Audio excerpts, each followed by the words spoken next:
And please help help yourself to be comfortable. And if legs hurting, then you can stretch out and make yourself comfortable, please.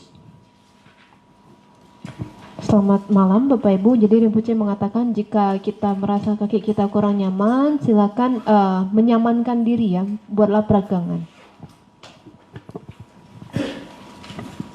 Now I'm going to read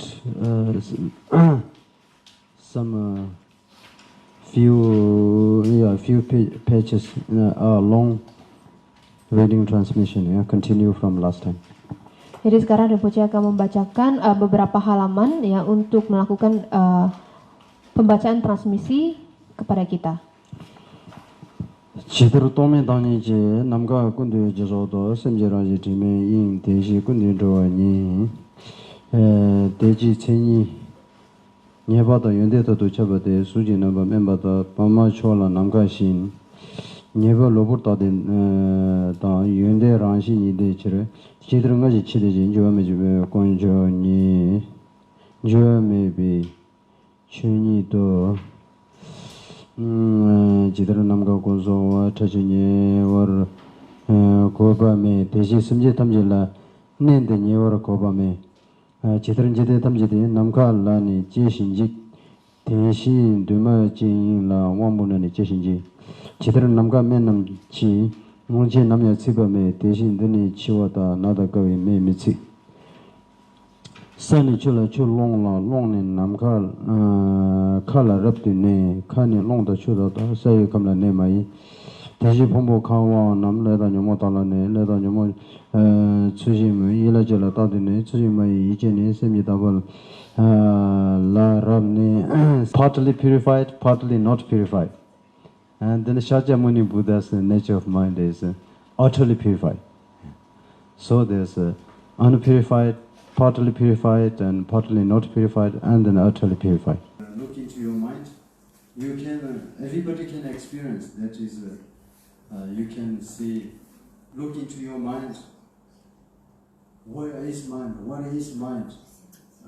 What it look like? Kind of like cannot describe. It's almost like empty. It's nothing there. You know, almost you cannot even. Where is it? Location. You cannot find a location. You cannot find kind of size or shape or color or any kind of you cannot really describe where is mind. You know, it's totally like it's almost it's maybe you can say like it's empty or something. Yeah, so it's not you cannot find, right? Then at the same time, if that mind, you know, that you cannot find that mind, yeah, whatever. So we call mind. If you imagine that mind is removed from your head, or if it's in the head, yeah, you know, removed, then what would you be? You will be a statue, and there's nothing. You know. Others see your body as statue, but for you, there's nothing, right? If you imagine you remove your mind from you, then what would you there will be nothing, you know, nothing's existed at all. So that means mind, because of mind, everything is anyway. There's I think not solidly kind of existed, truly existed, something that we can describe, not not substantial kind of existed. That part is emptiness, and emptiness nature, yeah. But at the same time, everything is because of that mind. Then we can vividly experience. That part is, I think, clear light. Clear light means because of mind. Then you can, because of mind, then you are here, and then everything is existed for you or to you. Object and subject. So that is a clear light, I think, clear light. Luminously. But then, not about just a kind of a wet, colorful light shooting. that experiencing phenomena, whole phenomena parties, I think is clear light. And then at the same time, mind itself is not a kind of solid, like substantial, existed there. That aspect is emptiness. So emptiness and the clear light, there's aspect two together. It's also not two separate things. So that is the very nature for ourselves, explaining ourselves. Then when you meditate, you can analyze your mind in that way a little bit. So I think it's easier to understand.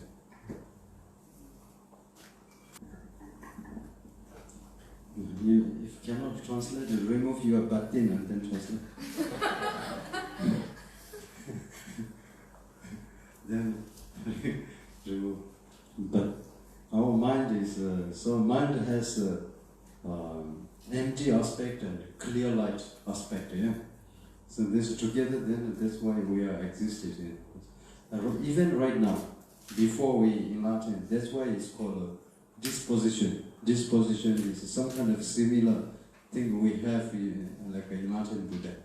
That our mind is once purified, then that empty aspect is called Dhammakaya, and the clear light aspect is called Sambhogakaya. What is Dhammakaya? Empty aspect, when our mind is purified, then empty aspect, yeah. And empty aspect is, I think, Dhammakaya. Then the clear light aspect is they become Sambhogakaya. I think in old days, actually this kind of thing not taught in public because I think many reasons. One of the reasons is public cannot understand this kind of. Maybe it's difficult for regular people, householders to understand. But nowadays everybody went to school and they can read, write, and they studied some maybe in different ways. Not maybe, you study more than I did. So I think it's not that difficult to understand, easier. So then one thing. Then also you learn what modern science, right? Some kind of analyzing, contemplate on nature of things, and to understand by reasoning and contemplating on, and then analyzing on nature of things, and to understand in a science way. Then you have learned from school. Anyway, what I want to say is, I think science, modern science analysis is always about a physical thing. Yeah, physical. Even name is physics, right? Physical thing. Physical thing. And in Buddha's teachings also similar analysis on physical things breaking down, like smallest atom, and until this huge thing is not truly existed, but then always come from particles, and so on. Then Abhidhamma talks, right? But modern science also talks about the similar way. So in that part is similar. But then I think science is more, physics is stuck there, and on a physical level only. But the physical level part is in Buddhist philosophy is it's only surface above here, very surface level. But the more analysis of it, analyzing to find the reality, it goes deeper after beyond the physical level. Then mind. Then mind is very profound. Then mostly mind. Physical level is only surface, I think. So, like for physics, mind is the essence of mind is a physical thing even. So it's already from there. There's no even how to say consider to analyze anything. Already considered mind is a part of physical thing. It's the only brain, right? Brain signal or something like a brain electric, how do you say? I don't know how exactly how they explain, but I think they believe it's something that mind is created, some kind of awareness created by brain energy, like that. Then already there's no really way to investigate anymore there. But the Buddhist is the opposite. Physical world, essence of physical world is mind. Brain itself is come from mind. One thing is brain and mind is totally two different things. Same like eye consciousness and eye, this eyeball, right? Some people has eye, brown eye, black eye, blue eye, green eye, or that eye, physical eye is only eye organ, right? Organ. But then eye consciousness is two different things. Eye consciousness is this eye organ is only host, or this physical I think host or some kind of the container or the organ for eye consciousness. Same like I think brain is mind, organ for mind, organ, some kind of organ for mind. But the mind itself is not brain. For example, in the form consciousness, formless realm, they don't have brain, right? They don't have even a form, devas, right? They still have mind. But maybe that people will say, oh, that's just, there is no such deva real. Maybe that is just Buddhist belief or something like that. Then there's, even the scientists, I think scientists themselves, they found out some creatures doesn't have a brain, right? They have a mind. Like jellyfish, jellyfish doesn't have a brain, but they have mind, consciousness. Just kidding. I don't know about this thing, but better not talk about science thing, yeah? Better not science. All I'm saying is, I think physical, this science only believes that physical world is about the essence of mind, but the Buddha's teaching is mind is the essence of physical world, and mind is everything, mind. So this mind is, when we are deluded, then it creates samsara, experience, we experience samsara. But that mind is, delusion is purified, then we experience nirvana or enlightenment. And then that time then can help other people. Because other people has, you see, and other people has the same nature like yourself, and then you can help them to become same like what you achieved.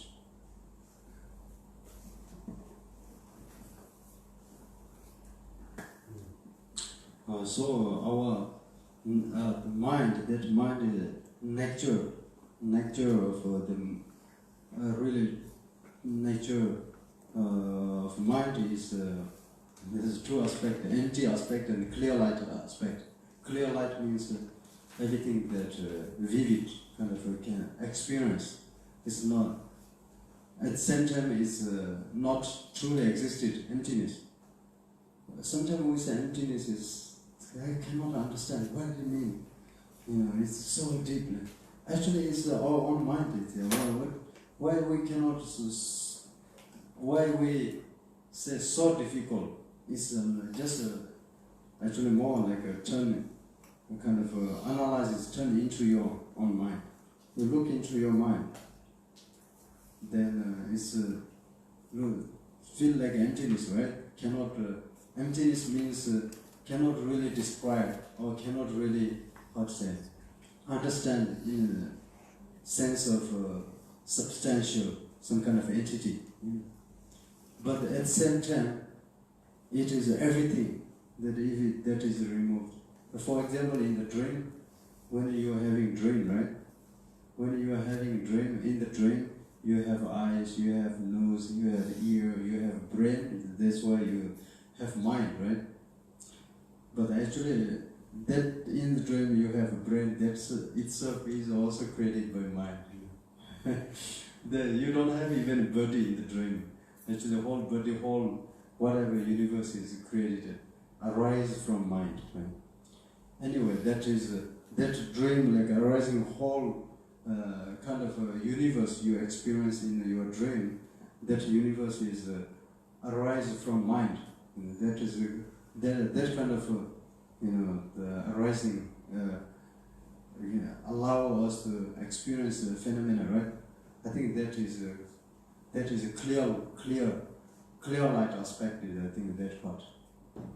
And then at the same time in the dream, the things are not truly. You experience vividly, everything is there, right? You dream. You dream when you went to Papua. Rajampa. This Rajampa. And everything is so clear. But at the same time, of course, how come you are in Medan? You can, Rajampa cannot bring in Medan. You cannot go to Rajampa because you are in Medan, right? But at the same time, you are seeing Rajampa Papua there. So it's clear and empty same time,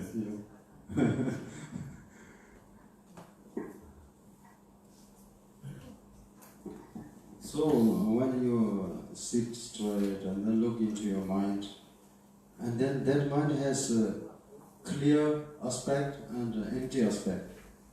And you don't have to go very far, and you don't have to think very deep.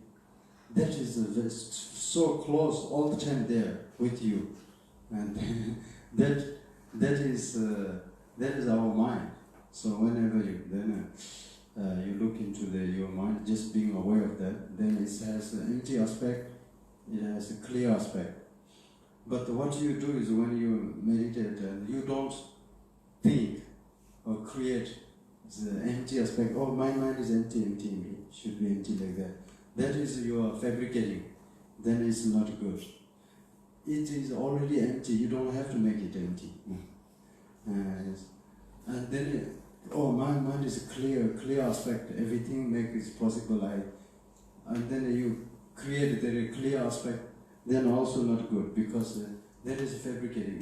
It has already clarity, luminosity aspect, right? What you do is simple.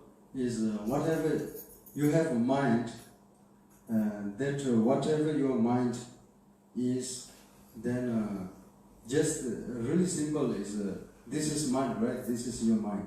Yeah. For example, this is your mind. All you have to see is look at that mind.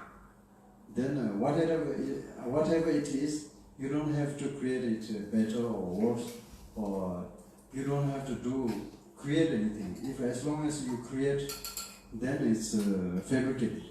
So whatever your mind it is, then look at means be just aware of your awareness, eyes of awareness, looking at that empty aspect and clarity aspect, or that whatever your mind it is, it's you don't create it. It's a simple thing. It's just everybody has mind, so you just being aware of that, and so that meditate that way, then you see, you experience deeper and deeper, and then you get closer and closer, and then you go through many different experiences, and then you understand the kind of sense of closer and deeper sense of your that mind. Yeah. Then you get more confident. Believe that not just believing, but you get again here confident, clear kind of understanding. Then believe. Then you get more interested to meditate, and then you more meditate, and then more that obscurations remove, and then become more clear. and clear, and then slowly, then you reach to the path, 5 path, 10 stage like that, and then I mean that way we then slowly, maybe this lifetime, maybe many lifetimes, then slowly mind is utterly purified, then finally utterly purified, then we experience the Dhammakaya, that luminous, the emptiness, that mind is then become Dhammakaya. Then later this is Dhammakaya here in this book explained what is that.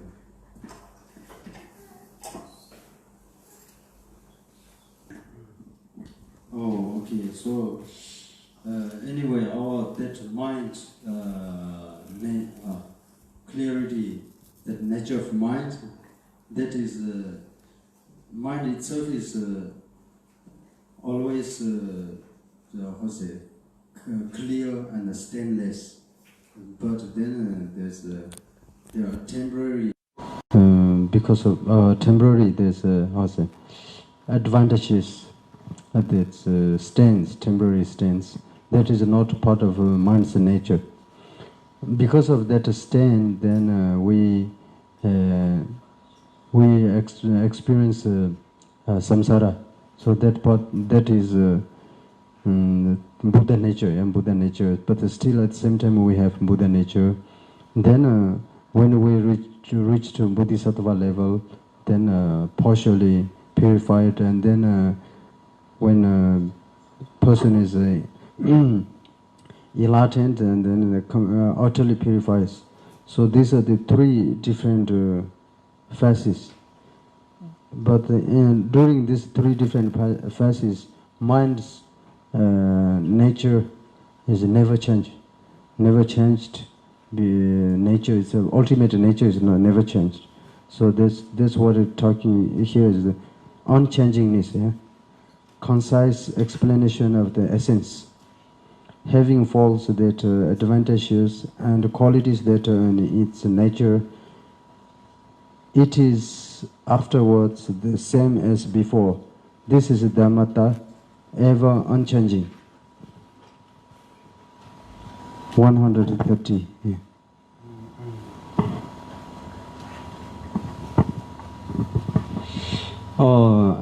There's there's mountain, yeah.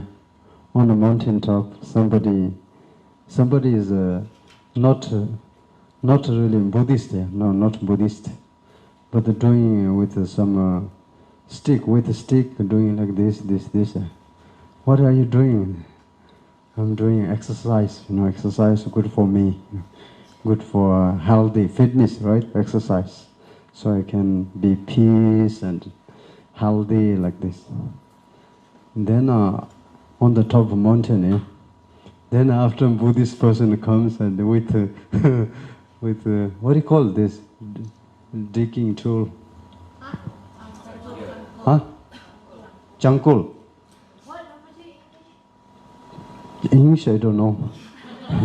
That's why Indonesian is jangkul. You translate to English. This Buddhist person comes with jangkul. Digging crazy day and night, And then that other person will be saying, surprised, shocked, what are you doing? But the thing is, Buddhist person will get exercise or not? Yeah, will get more than the other person get exercise, right? He digs so hard. Of course he gets exercise and peace and everything. But his focus is not about exercise and peace. But exercise and peace and all that comes together. He's digging, right? Same. But he's digging more deeper, But his focus is not about the exercise, peace, and like that, happy like that. The other person is with a stick like this, exercise about the peace and happy like that, right? But why this Buddhist person is doing that? Because he knows that deep down there's a gold, He's digging gold. Yeah, because he knows there's the gold, so digging gold. If there's no gold, he dig then it's really useless. Then become just no use. Then it's too much work, you know, and then all that effort is no use. But he knows about the 100% there's gold, so he is digging the gold. Yeah? Gold is Buddha nature, Dhammakaya, right? So we meditate. I mean, that is a meditate. This is my silly example for meditation. Yeah. Usually people don't know about the Dhammakaya and Buddha's teachings. They do meditate, right? They sit, and I'm doing is for peace and peaceful rest and good for my mind, like that, right? So sitting like that, and the Buddhist person comes and they sit very long, like very serious, right? Another way. But that Buddhist person sitting is not about for peace and healthy or mental health, and like not for these reasons. But when he or she, Buddhist person, sit and then meditate, then of course the peace and mental health and everything comes even stronger. Result is stronger there. But that is not his or her goal. Her goal is to digging Dhammakaya, to understand the Dhammakaya is in there. You're the mountain, your body is the mountain. Dhammakaya is in there. Gold is in there. So the Dhammakaya, to understand, to see the Dhammakaya. So they're meditating. That is not in the sutra, but I made up. Then once you dig under the mountain and then you find the gold, right? A gold. First time you find, when you find the gold, then gold has some stain, it's mud covered, right? Still mud covered. This mud covered gold, covered, is not nature of the gold. This is just mud covered. But because of the covered, you cannot see the gold. And then when you remove the mud, and then the gold is revealed gold. But before you remove the mud, and after you remove the mud, the gold, is gold changed anything? No, right? The gold is never changed. Before covered by mud, or after then removed mud, the essence of gold itself is never changed. So here is saying that, yeah, this verse saying our Buddha nature, when right now we're covered by klesha and obscuration, you know. But then later when we are awakened, enlightened, then uncovered by klesha. But the same our enlightenment nature is doesn't change, never changed. This here, this stanza meaning is like that. Okay. Do you remember from yesterday three faces?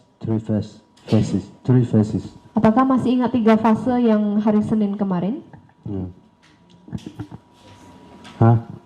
Remember? Felix? Yeah, okay. Jackson, which one? Oh. Okay, yeah. Okay, that's good. Yeah, unpurified and partly purified and then utterly purified, yeah? So here is, now continue, I ask a question, with the continue we're reading is unchangingness. When unpurified, true nature, clear, our awakened mind, nature of mind is not changed. It doesn't change anything. It's like the same like gold under the ground, not changed. Same as when unpurified. First, the unpurified part is Buddha nature, not changed. Yeah.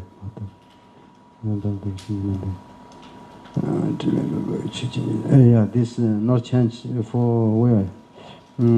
Though space permits everything. Where?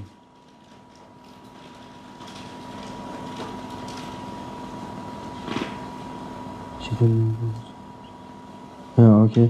Yeah, though space permits everything, it is never polluted due to its subtlety. Likewise, the Dhamma Dhatu in all beings does not suffer the slightest pollution. Yeah, essence of mind is doesn't matter how all beings has and they never changed. Here is giving example with space, and you can read commentary and letter by yourself. I think it's not quite easy to understand that just saying not unchanged, that our mind even when right now the sentient being's mind, the nature is the same.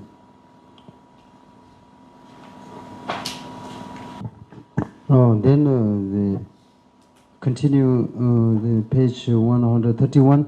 The way there is appearance of arising and disintegration as far as the subject is concerned. Just as at all times world arises and disintegrates in space, the senses arise and disintegrate in the uncreated expanse. In the nature of mind, that mind expands Dhamma Dhatu. Then the world arises from that Dhamma Dhatu, nature of our mind, right? But the nature of mind itself is never changed. Similar like that, in space, all the elements, water, fire, air, all that, arise into the space, and then finally disappear into the space. Similar like that, our rebirth and everything that arise into from the Dhamma Dhatu, but then also disappear into the Dhamma Dhatu, but the Dhamma Dhatu itself never change.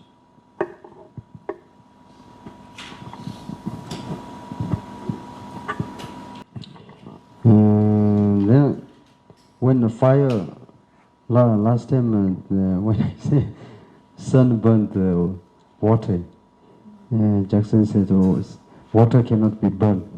Anyway, fire, what can burn by fire is any all kind of thing, right? Trees and even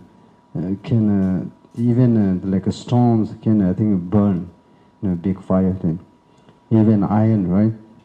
Burn or melt, or all kind of things can be burned by fire. But the fire never can burn space.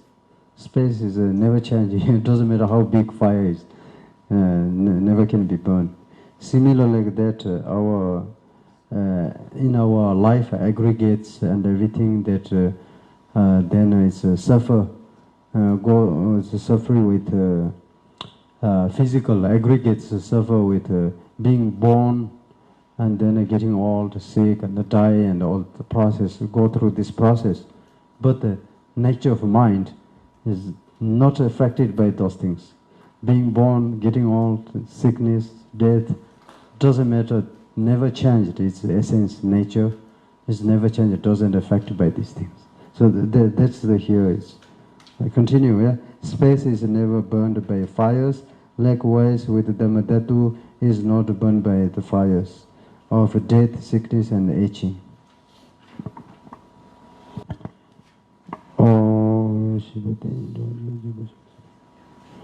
Okay, so now, but when our Buddha nature is unpurified, then its nature never changes, but then in a relative level, relative truth, then there's some changes happen. Some changes happen that is interdependent. We call it interdependent, right? Not interdependently, then some changes happen. It's not nature. Its nature is changing, but interdependent in a relative level. How it's happening is changes, interdependent is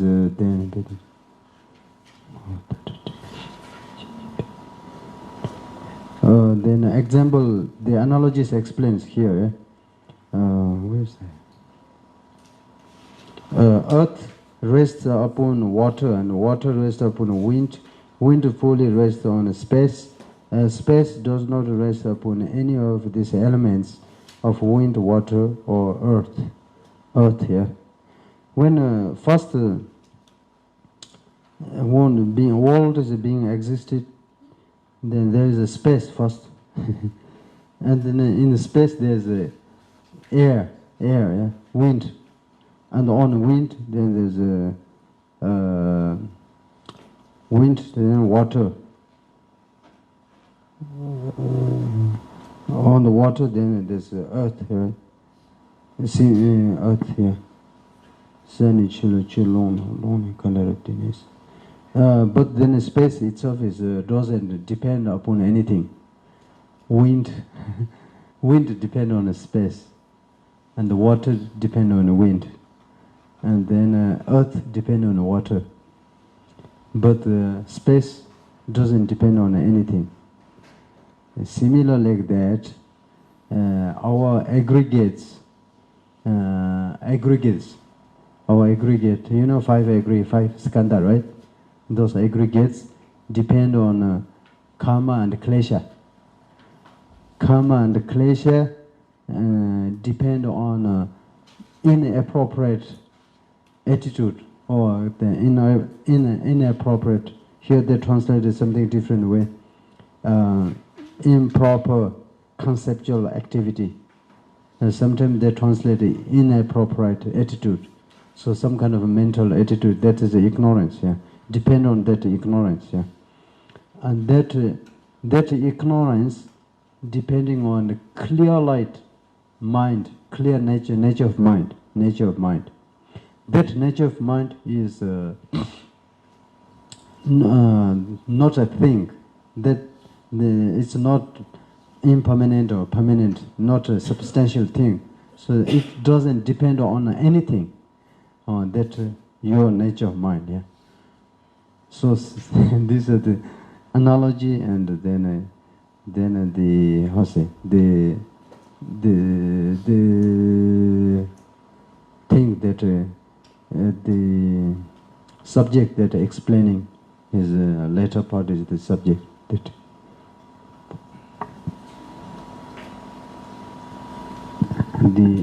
Likewise, skandhas, elements, and the senses are based upon karma and mental poisons. Mental poison means kleshas, yeah. Karma and klesha are always based upon improper conceptual activity. Yeah? That is ignorance. That is ignorance. Ignorance is really there. A little bit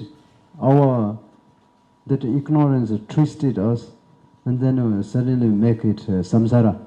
But even that ignorance removed, then it's become Dhammakaya and Nirvana, awakening, enlightenment.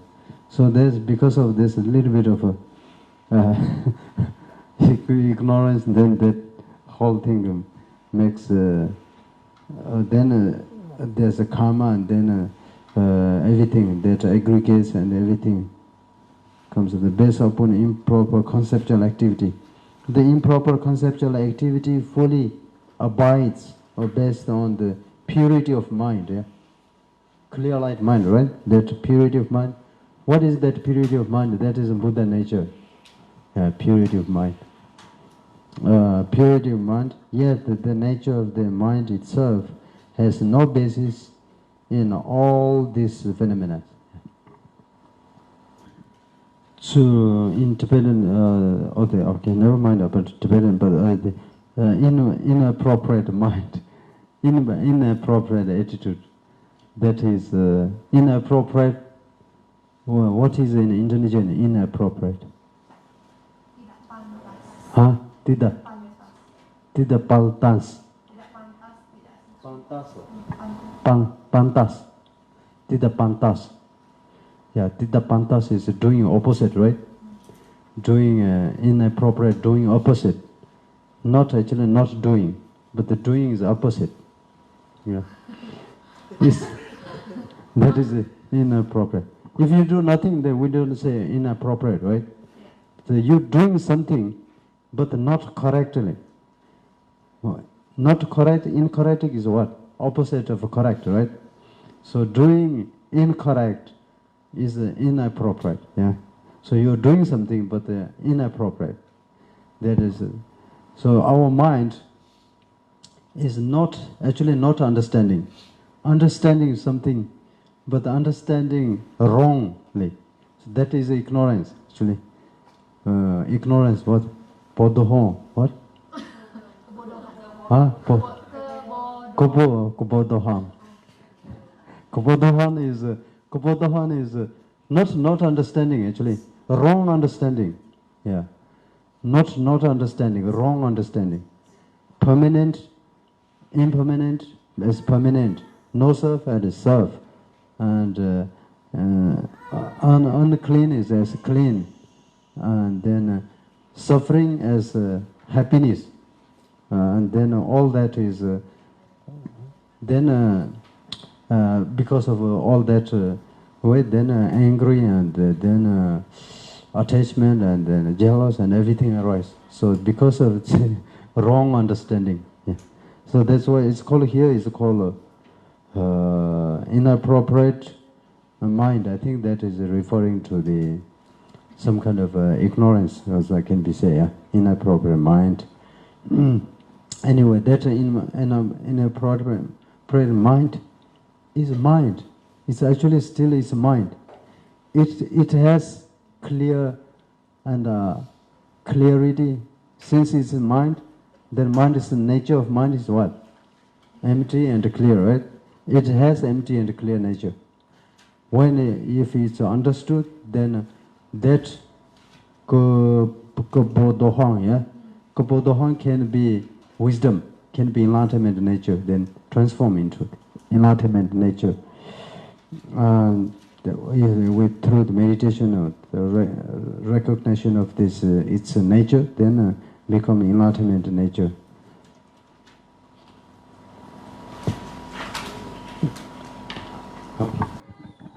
Okay, so first the stanza is example, and the later stanza is meaning, and then third stanza here is on page 133 of book 1 is meaning and example together combined.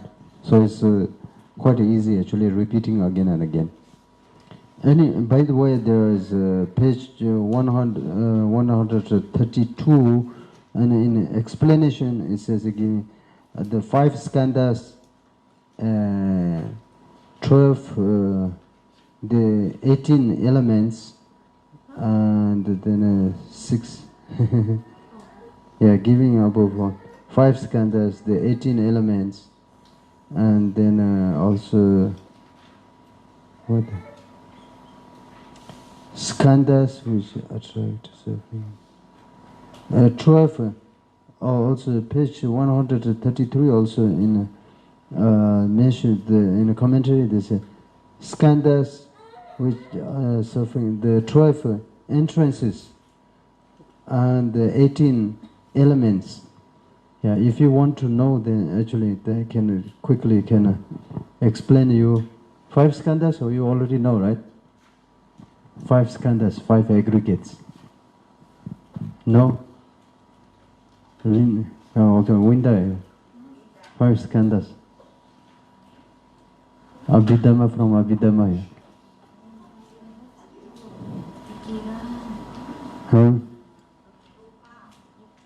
Rupa. Form. You can say in Indonesian if you want. Yeah. Huh? Okay. Yeah, Wiryanto, yeah? Mind, and then? 2. 3. Binatang? Oh, I'm so scared. There's a binatang. Oh, okay. Yeah, 3 then. Sadaran. Okay, 5, yeah. So in English is form, formation, feeling, what's it? Perception. What is it? This or the Su, Tsruwa, Dushin, number shepa, or the mind, right? Consciousness. Anyway, these are the 5 skandhas. And then here, 12 entrances, 12 entrances. It's a symbol, yeah? 5 senses, right? 5 senses. 5 senses, 5 senses, right? Eye consciousness, yeah. Eye, ear, nose, and tongue, and then body, yeah. Then what is 5, right? And the plus mind, right? Mind, then becomes 6. 6, right? There's a 6 consciousness. 5 sense consciousness, and then after 5, 6th consciousness, right? Mind, 6 consciousness. And this 6 consciousness has 6 kind of organ, yeah, organ, right? And then 6 organ and 6 consciousness also has 6 object, right? Eyes is form, then ear hears sound, and so on. 6 object, right? So first, not organ. I think 6 consciousness and 6 object come together. What? 2 times 6 is 12, right? These are the 12 entrances, and then 18 elements. I think then it's organ, yeah, organ or wambu. I think in Tibetan say wambu. Wambu is something like organ. Maybe incorrect organ translating something like similar like organ, yeah. Is then consciousness and organ and then subject together 3 times 6 is 18, right? Oh yeah, like that. So it's very easy, yeah. 18. Sometimes Buddha explained all phenomena into 5 aggregates. Sometimes Buddha explained all phenomena into 12 entrances. Sometimes Buddha explained all the phenomena into 18, 18 elements, yeah. But they are all the same here, similar, same thing.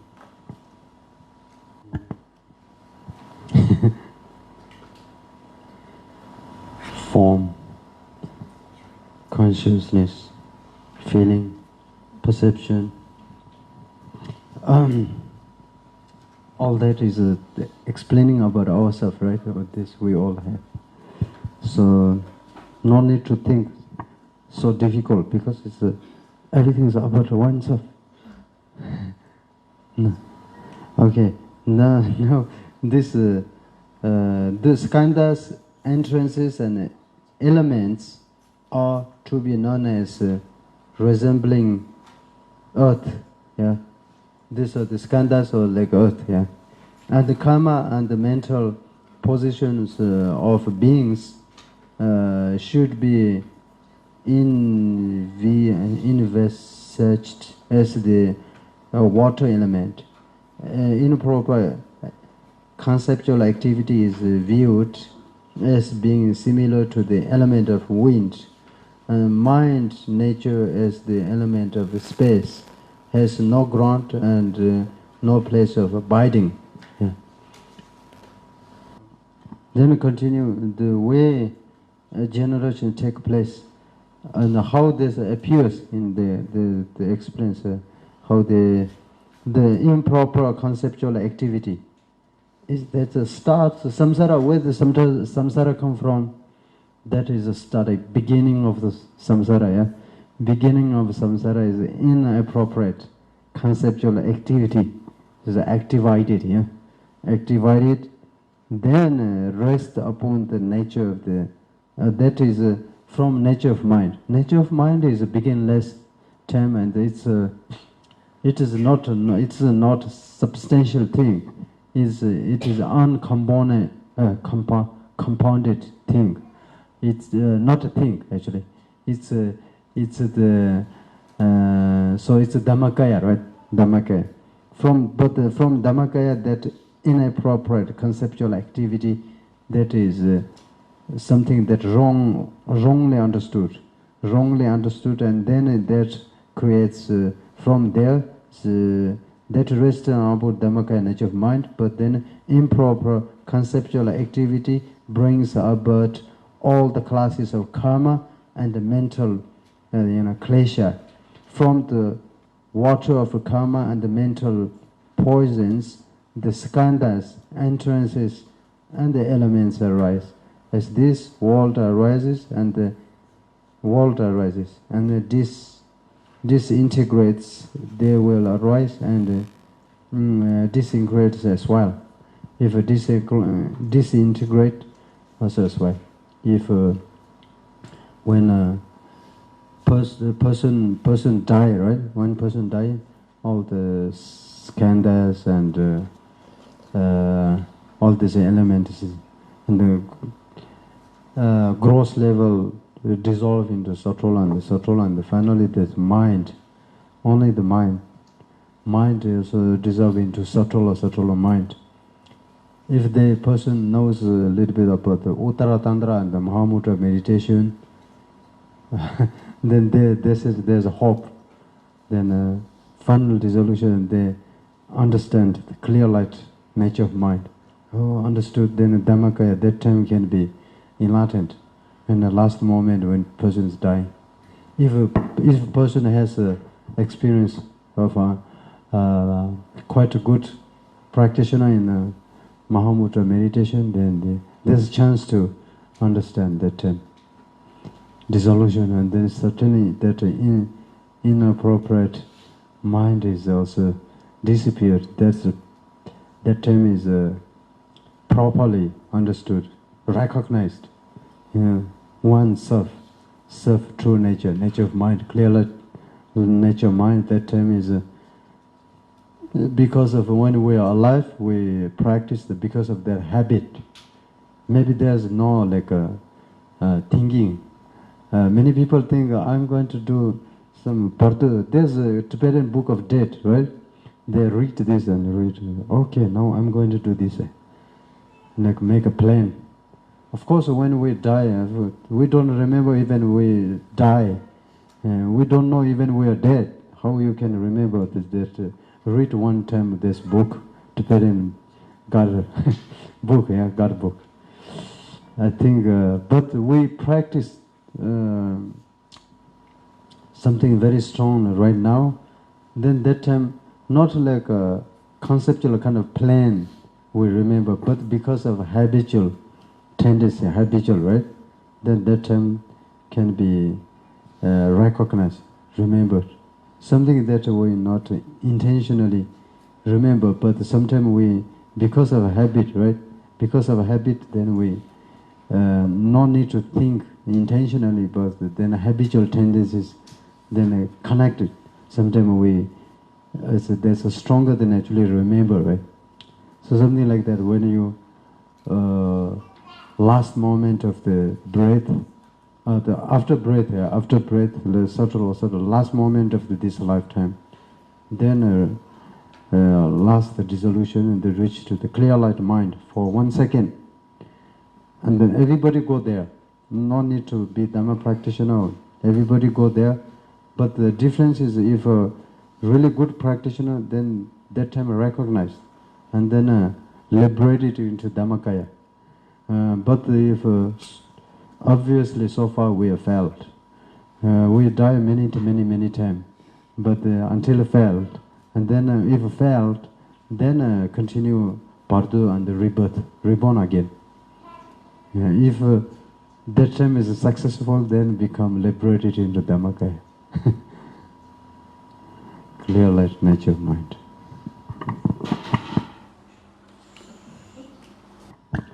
So the unpurified, that Buddha nature, sentient beings, Buddha nature is unpurified with temporary defilements, obscured, but its nature, ultimate nature is never changed, and So it's on page 134. Yeah, the nature of the mind as the element of the space, it does not depend upon causes or conditions, nor does it depend on gathering of this. It it has neither arising, cessation, nor abiding. So that nature of mind is not arising, there doesn't arise, there doesn't cease, it doesn't abide anywhere. It's not a compound thing. It is how to say? It is non-dual. Then it's so the Dhammakaya. Property negative to everything that created.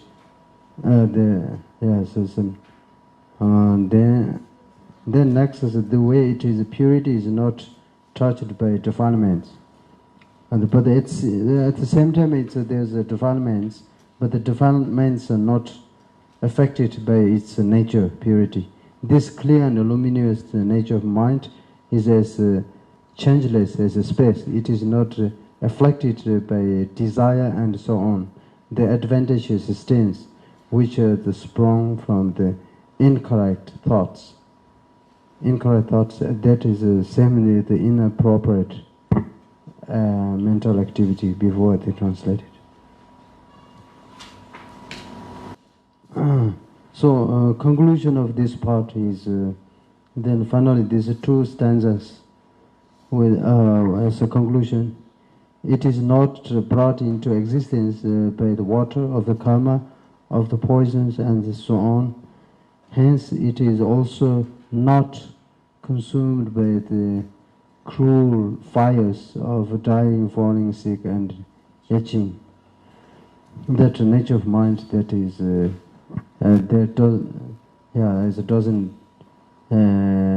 doesn't affect by birth, reborn, old age, sickness and death and so on. Okay. Then the summary of the way the disintegration takes place. The three fires of the death, sickness and the itching are to be understood in their given sequences as resembling the fire at the end of the time, the fire of the hell and an ordinary fire. So what the fire means is this just explain the example. The three fire is fire, regular fire, right? Then regular fire is very hot, but then the fire in the hell is so hot, much more hotter. And then fire at the end of the world. In this world, this eon, Buddha said the world will be destroyed by fire. Sometimes destroyed by water, wind and things like that. But this time is a fire. So end of the kalpa, the fire that destroys, burns whole world is so strong. That is another fire. So this is an example. Anyway, we're not talking about analyzing, about studying about fire. Fire is just example, yeah. For you, no need to study about fire. No need to go to see if the hellfire is hotter than world fire or not. That's not important, yeah. That's just an example. Example is the here is the three death, sickness and itching. These are like okay. Here it says this like destroyed. This is due to the following reasons: as just the vessel of this world is destroyed by the hell, so also does sickness, death. Yeah, at the end of the time, the skandhas of this life are destroyed by the fire of death. Just as the Yeah, that is fire of death is same like end of the kalpa fire. It destroys all the skandhas, right? Death destroys all skandhas. And then that hell fire is like sickness. It's make pain and suffering. Yeah, sickness is like, and hell fire is a similar function there. And then regular fire is like old age. It's ripening. Fire makes function of ripening, ripen. And old age, same old age creates ripen, right, mature. From baby to teenager to then adult and then matured, ripening. So these are the examples of it. But nature of mind, good news is never affected by these things. That is a good part. Only we unnecessarily going through all these sufferings because of not being failed to understand our own true nature, then go through all this unnecessary suffering. If we realize, then we don't have to go through all that sufferings.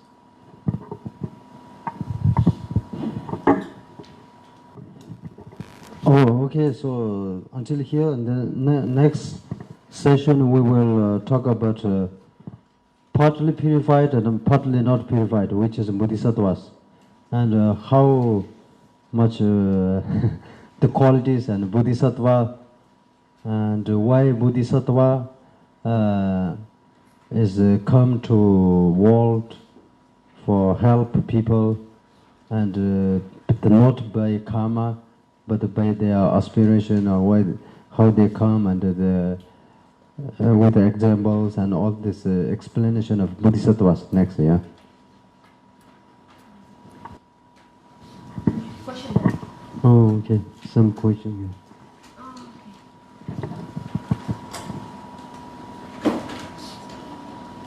Okay, I go right away to the question. The question is, last time we mentioned about the spontaneous quality of Dharmakaya. You remember, right? Spontaneous quality of Dharmakaya. There is need of 4 cause: the devotion, and then the samadhi, and so on. There is 4, and then if we want to achieve the spontaneous quality of Dharmakaya, do we need also to to have these 4 cause? Yes. So we are talking about the Buddha nature, and the Buddha nature has it has a result aspect, Dhammakaya. Actually, Dhammakaya is here. That's why I said the goal to digging, right? The digging of goal. In here, when we meditate, try to understand and realize Dhammakaya, nature of mind, Rigpa, yeah. That is Dhammakaya. But really practice is, we cannot, nothing to do with Dhammakaya. Dhammakaya is a result. But we cannot practice Dhammakaya, you know. Dhammakaya is the result, right? But the result, to understand Dhammakaya, to obtain Dhammakaya result, then what we have to do is make effort on providing the cause of the result, yeah? Cause. What is the cause in the cause aspect in our Buddha nature? Cause is before this first is devotion to the Bodhisattva's way, Mahayana teachings, particularly devotion to the Uttaratantra, yeah? Understanding this teaching. And that's one thing. Then second is wisdom, yeah. Wisdom perfection, not all kind of wisdom, but awakening mind, yeah. Yeshe, collecting yeshe. Yeshe is Yeshe. Yeshe is, right now we study and then we conceptually kind of understand, and then after that we, through the meditation and understand deeper and deeper. So that is wisdom. Yeshe. Pranjana paramita. Yeshe. And then the third is samadhi, immeasurable samadhi. Yeah? Not only samadhi, but then immeasurable kind of samadhi. So we, of course, start from samadhi and then try to go beyond like a deep samadhi, immeasurable samadhi. And then finally is unconditional compassion. Yeah, those are the 4 things. If we train, then result Dhammakaya, we gain the Dhammakaya. But these are the 4 things. Can be one lifetime, can be million and billions of lifetimes. Usually Bodhisattva is 3 countless kalpa to process of this. Not one day, 2 days, not only December, 3 weeks, 12 sessions. Actually, it's a job for 3 kalpa, 3 countless kalpa. Okay, continue to the second question. Like, if only 1 or 2 of these not whole, this is 4, right? 4 cause. Yeah. If only like 1 or 2 cause, is that still possible to achieve the Dhammakaya? Not all, only 1 or 2. Only 1 or 2. No, the opposite of that, the last time they explained opposite. Opposite, the first one is great desire. You become, if you don't have devotion to Mahayana teachings, then you fall in the category of what? Great desire, right? Great desire, and then the Tritiga, and then you, if you don't have wisdom perfection, then you fall in partially nirvana. Still maybe you can be able to achieve with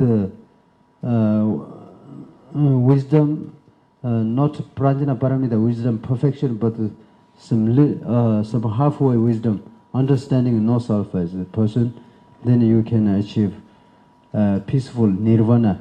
But that is not samyaka sambuddha nirvana. That's nirvana opposite of samsara.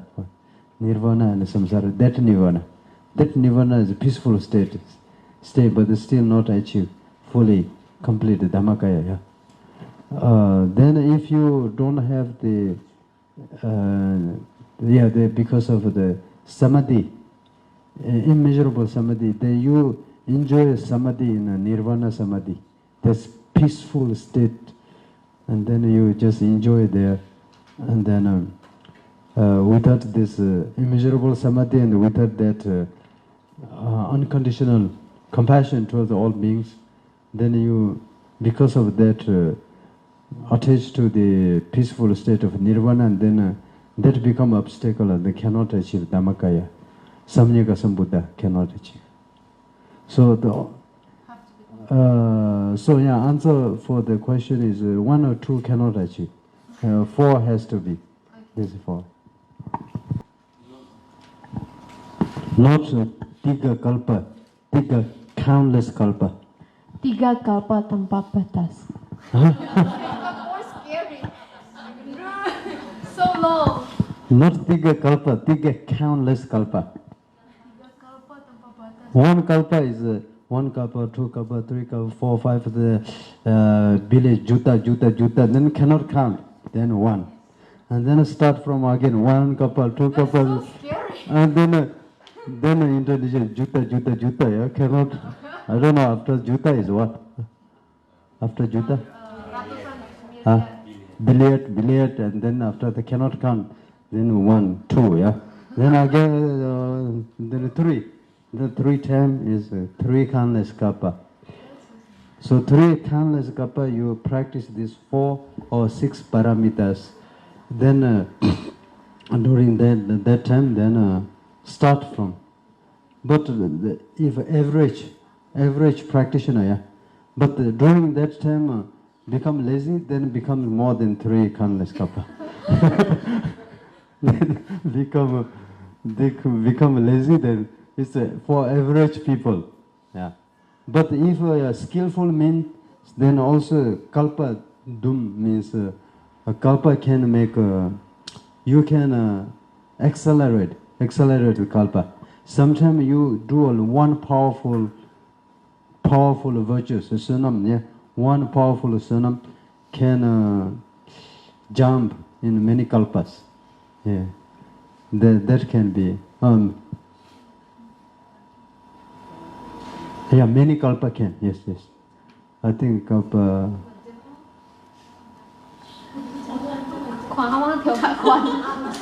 Many kalpa can, I think they just, yeah.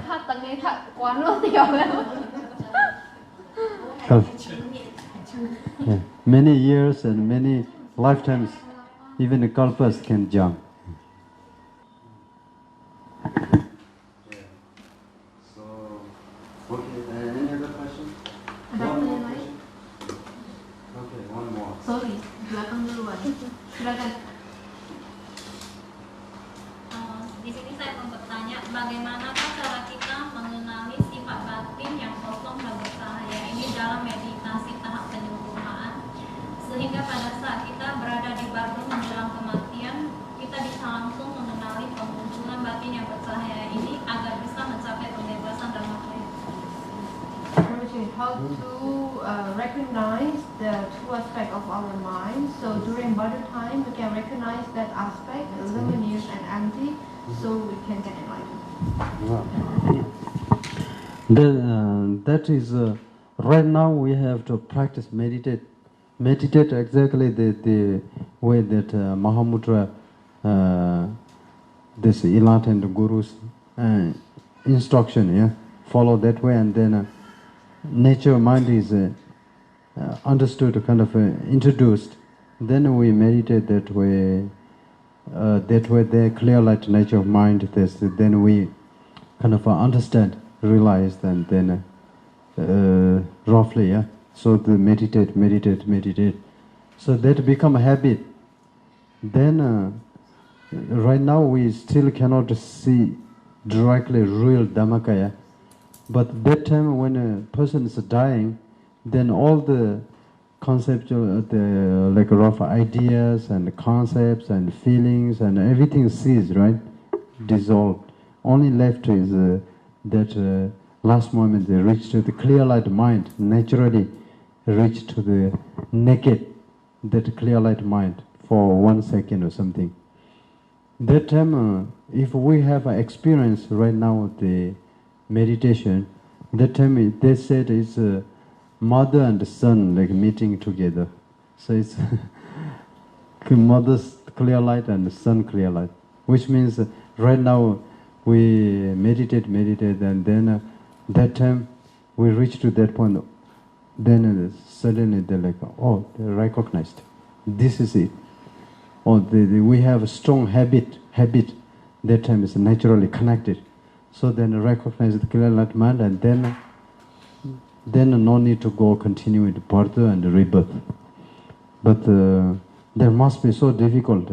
Obviously, me, I'm so far as a failed.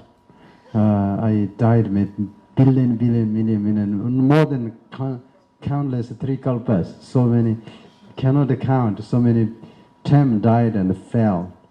But if this time right now we meditate and that time, so then there is a chance. It says that's why traditionally in Tibet sometimes people meditate posture like that.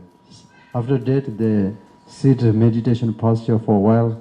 Sometimes 3 days, week, or a few hours like that. They sit. So that time is actually that kind of process is happening. So that's why they sit like this meditation posture. Yeah. A kind of externally dead, but they believe, according to Tibetan Buddhism, yeah, they believe internal that still clear light mind, that meditation is their meditation aspect. That's why body is still sitting straight. And the complex, face complex is still also very fresh, remains few days.